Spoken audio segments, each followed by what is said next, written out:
Passamos agora à conversa com Paulo Neves, que é presidente do IPDAL, na sequência de um encontro que houve entre um triângulo América Latina, peço desculpa, Europa e África. Este é, de facto, um triângulo fundamental naquilo que podem ser as relações internacionais do futuro. Sem dúvida, estamos a falar de 3 continentes, se nós juntarmos os países que pertencem à Europa, África e América Latina, estamos a falar em 133 países. E se estivermos a falar em pessoas, estamos a falar em 2.300 milhões de pessoas. Como sabe, nós estamos no século XXI e diz que é o século do Pacífico, mas eu, por exemplo, não concordo. Pode ser o século do Pacífico, mas também ser o século do Atlântico, como já foi durante vários séculos, o grande mar do comércio era o Atlântico. E acho que devemos fazer tudo para que o Atlântico volte a ser o grande mar do comércio. Portugal tem a ganhar com isso. Se reparar neste triângulo estratégico, como nós dizemos, o IPDAL que organizou esta iniciativa, que é o Instituto para a Promoção da América Latina, nós dizemos que Portugal não é um país periférico. Se nós estivermos a falar deste triângulo estratégico, Portugal não é periférico, pelo contrário, Portugal é central. E é central porque é um país da Europa que olha de frente para a África e olha de frente para a América Latina. E temos boas relações com estes 3 continentes. E tem capacidade política para conseguir pôr em marcha esse triângulo e inverter essa tendência? Portugal tem que ser o hub das relações. Porque se reparar, a América Latina tem muito poucas relações com a África, quase nada. Quase nada. Tirando Cuba, tirando o Brasil, mais de um país da América Latina tem relações fortes com a África. Mas reparar, no futuro, as chamadas relações Sul-Sul vão ter que se fazer. E há muita semelhança, aliás, por exemplo, na agroindústria, indústria, tanto em África como na América Latina. Portanto, no futuro vai haver muito negócio, muito comércio entre a América Latina e o continente africano. E aquilo que nós devemos defender em Portugal é que essa relação comercial se faça através de Portugal. Porque se há país que conhece bem a América Latina e conhece bem a África e que pode fazer esta triangulação, este hub, ser o hub, é precisamente Portugal. E isso é possível. Não há dúvida que nós temos uma concorrência muito grande com o Pacífico, mas podemos transformar o Atlântico novamente num grande mar do comércio. Por exemplo, acordos de comércio livre.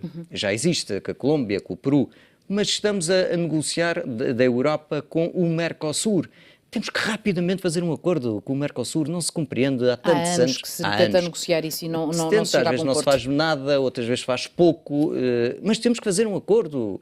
Mas estando a Europa neste momento completamente virada para as negociações do acordo com o TTIP, dificilmente se poderá dar, de repente, uma prioridade ao acordo com o Mercosul. Sim, mas pode ser compatível, uma coisa não é incompatível com a outra.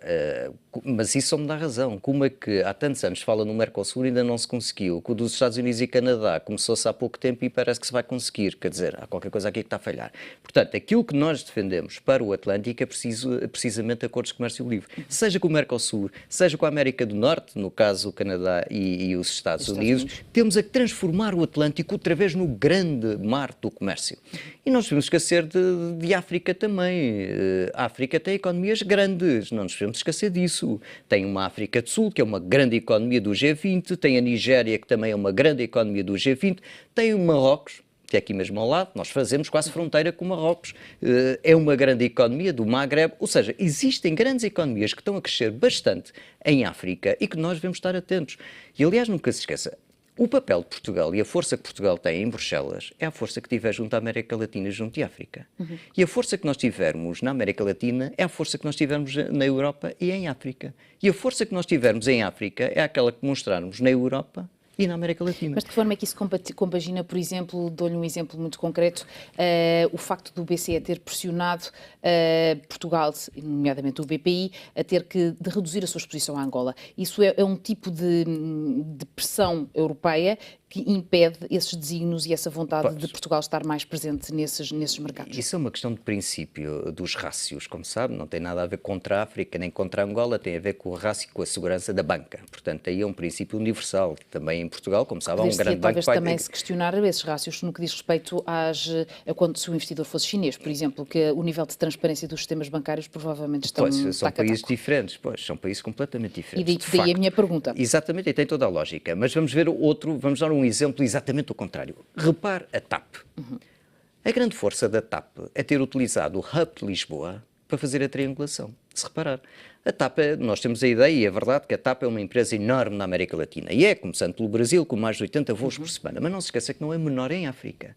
E a TAP faz exatamente este hub, que é Lisboa. Nunca se esqueça que em alguns destinos da TAP, 90% dos passageiros não ficam em Portugal, aterram em Portugal, mas passam para outro voo e seguem. Portanto, o chamado hub da Portela. Agora Humberto Delgado.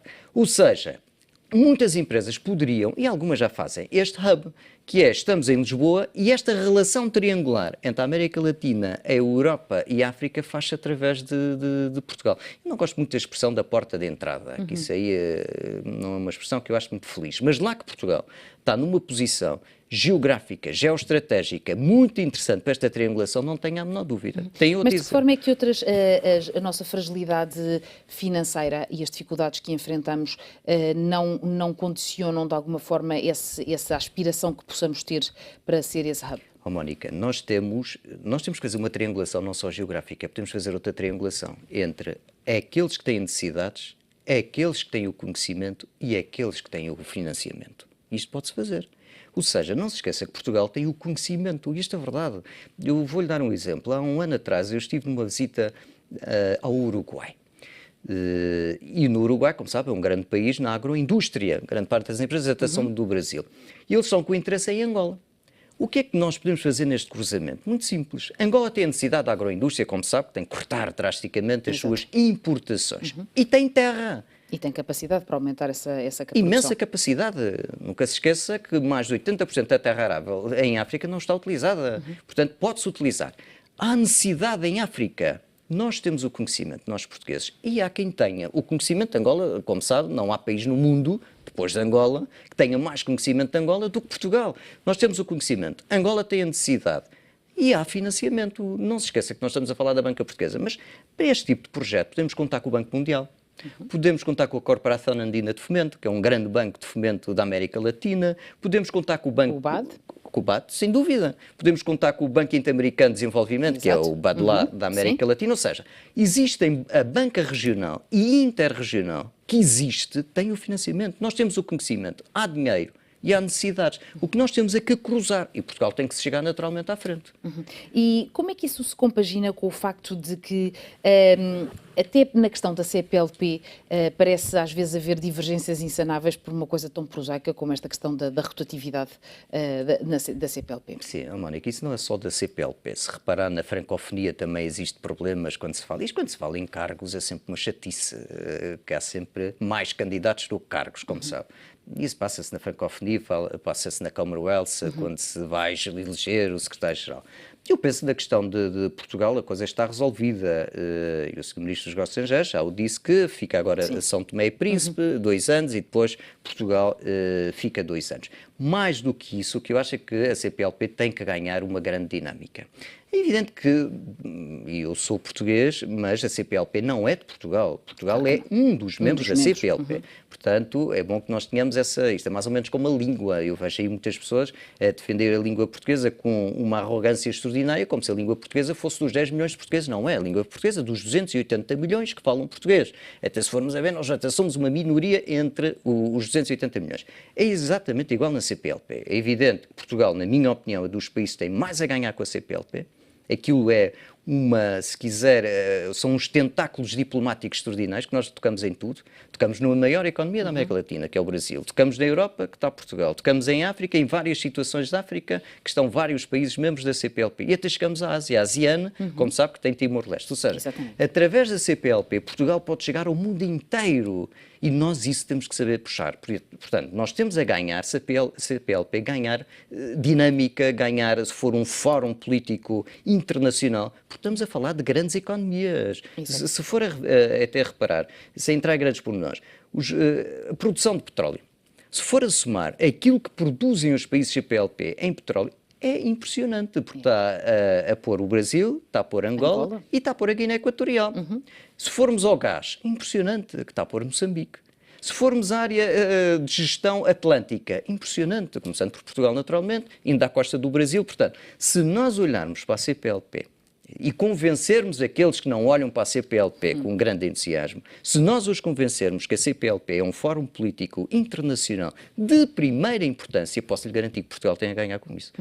E como é que se passa do discurso aos atos? Ou seja, o que me diz são... Tudo muito bonito. Exatamente, mas como é que se faz? questões perfeitamente válidas e argumentos que há bastante tempo que são dirimidos, mas como é que depois eles se traduzem em resultados práticos e em peso político e em negócios?